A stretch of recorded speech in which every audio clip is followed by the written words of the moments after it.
Ngayon, itong isa na kasabay ni Fiesta, makulit, gumaling na ng 6 months, bumalik pa ulit sa dialysis. Ano ang nangyari? Itong pasyenteng ito, alam na hindi pa siya masyadong magaling, 6 months pa lang pagkakagaling niya. Tinanong ko si Fiesta bakit namatay yung kaklase niya, samantalang magaling na, at bakit na dialysis ay magaling na. Ano nangyari? Matapos ang programa ko sa kanya. Tapos sinabi ko nga sa kanya, bakit ikaw hindi ka namamatay, yung kasama mo namatay? Ano nangyari? Paano daw yung kaklase niya sa therapy, uminom ng alak, tapos yung natitirang gamot ng doktor, pinainom ng asawa.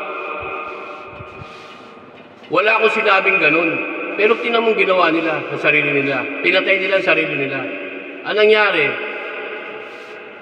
Bumalik ang kidney failure at napunta ulit sa ospital at na-dialysis ulit. Mga ilang linggo lang, patay na. Bakit nangyari yun?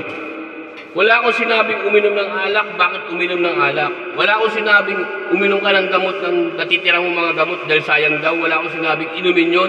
Inumin. Inom niya yung gamot. O di namatay siya. Na-hospital siya. Katigasan ng ulo ang umiiral sa mga pasyente. Yan ang mga tinatawag na problema ko. Yung matitigas ang ulo, huwag na kayong pumunta sa akin dahil ipapahamak nyo lang ako. Yung iba naman pupunta lang ng isa, dalawa, tapos hindi na babalik. Tapos sa magsasalita sa social media na nagpagamot ako dun, hindi naman ako gumaling. Pero hanapan nyo ng katotohanan at katibayan kung ano nangyari. Isa, dalawang beses lang. Meron bang ganun? Isa, dalawang beses pupunta ka tapos magsasabi ka ng hindi ka gumaling?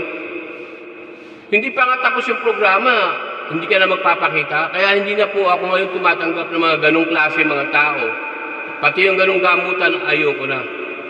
Ang tinatanggap ko po, 7 days contract. Babayaran nyo po yung 7 days na pagte-therapy. Dumating kayo o hindi, wala akong magagawa. Forfeited yung pera nyo. 7 days po ang paggagamot ko ng trial therapy test kung mabubuhay pa o hindi ang kidney mo.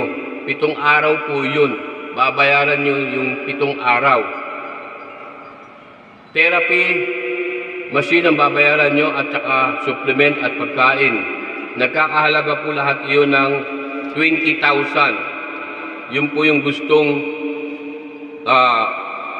malaman kung mabubuhay pa ang kidney niya o hindi. Pag nalaman natin na mabubuhay ang kidney niya sa loob ng 7 araw, doon pa lang po kayo bibili ng machine na halagang 75,000. Isasama ko na rin po yung isang buwan ninyong food supplement na gagamitin, na ginagamit natin sa trial therapy. Yan po yung pangako ko sa inyo. Dahil hindi na po ako tumatanggap dati, katulad ng dati na araw-araw bayad. Hindi na. Bakit? Marami na akong experience na mali. Magbabayad ngayon, magpapagamot ngayon, bukas hindi na babalik. Iba naman, magpapagamot, tapos sasabihin, kulang ang pera ko. Wala akong pambiling supplement. Tatanggapin ko pa rin dahil nandun na. Yan yung mga kamalian ko. Maraming, hindi porket pasyente matino, hindi. Maraming pasyente, scammer, manluloko. Hindi ang naggumagamot ang manluloko, ang pasyente. Dahil alam nilang kulang ang pera nila. Alam nilang wala silang pambiling supplement. Hindi sila magsasabi ng totoo. Tapos magpapagamot sila ng kulang-kulang. Ano magagawa mo? Iira na naman yung emotion mo na maawa-awa ka sa kanila. Hanggang magkanda ubus-ubus na yung supplement ko nang walang bayad dahil sa awa sa kanila. Tapos makakatwiran pa yan ng malayo yung kanila. Dahil 7 days nga malayo yung kanila. Hindi na sila makakauwi. Kaya matutulog na sila doon. Pati yung center office ko, ginawa na nilang tulugan. 24 oras na sila doon.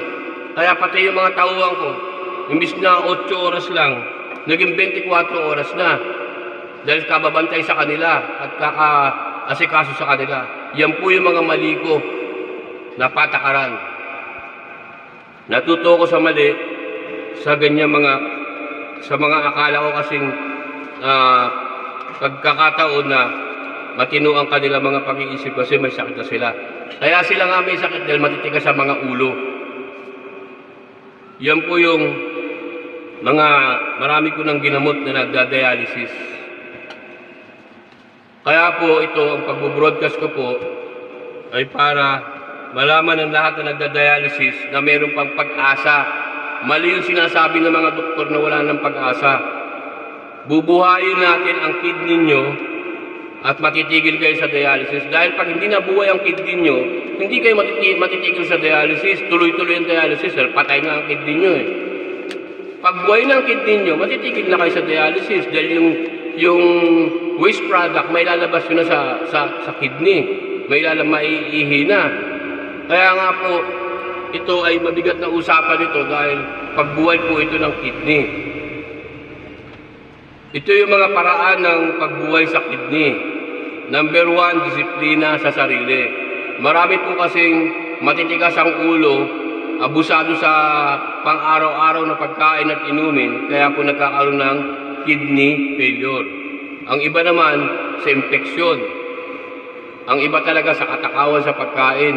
Ang iba naman sa maling pagkain. Ito yung paraan natin para mabuhay ang kidney. Disiplina sa sarili. Ang ibig ko sabihin, pag sinabing bawal, bawal.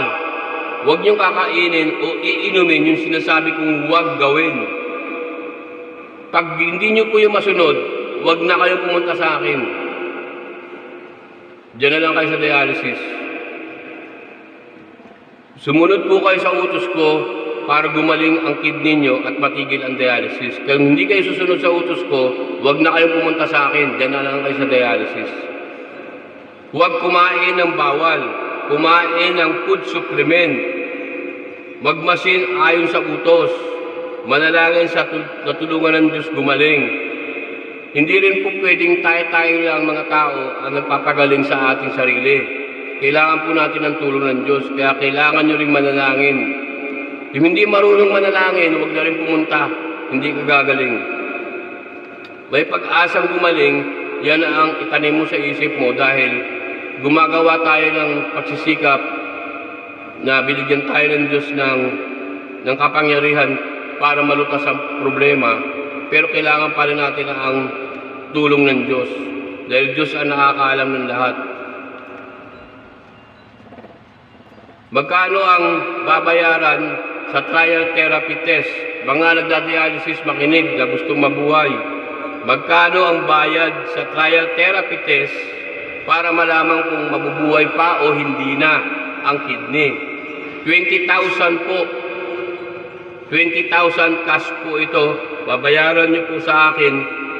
Bibigyan ko kayo ng resibo galing BIR kung hindi duda kayo. 7 days po ito na araw-araw kasama na dito yung food supplement. Kaya balik kayo sa akin ng araw-araw sa trial therapy test. Ngayon,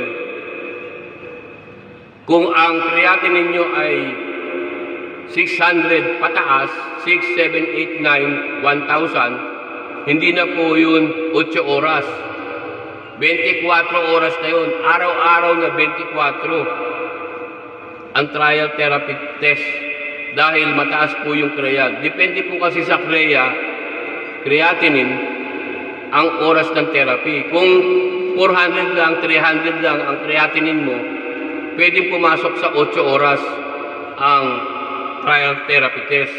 Pero kung mataas doon ang creatinine, mataas sa 500, 5, 6, 7, 8, 9, 24 oras na po ang trial therapy test